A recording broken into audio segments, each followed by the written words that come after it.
નીકળ્યા હતા આપણે એવોર્ડમાં જવા અને ભેગા આપણે ઈશ્વરભાઈની ગાયોમાં અને ભગાભાઈની હાંઢોમાં પણ જતા આવ્યા.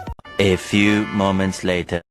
બધાને જય શ્રી રામ અને જય ગોગા મહારાજ. ગામમાંથી આપણે નીકળી ગયા હતા એવોર્ડમાં જવા માટે. ત્રણે બંકા જતા હતા અને રસ્તામાં આપણને દેખાઈ ગઈ ભગવાના ભાઈ ઉઠ્યો તો આપણે લઈ લીધી હાંઢોની માહિતી.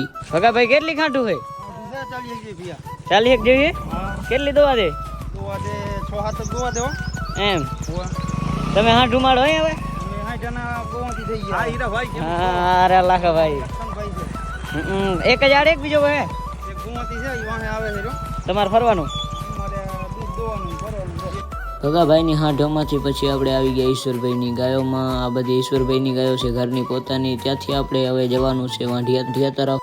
ત્યાર પછી આપણે આવી ગયા વાંઢીએ. આપણે વાંઢીએ પગ્યા અને આપણું એવોર્ડ પણ આવી ગયું હતું વાંઢીએ. પછી હું બની ગયો માલનો ડોક્ટર.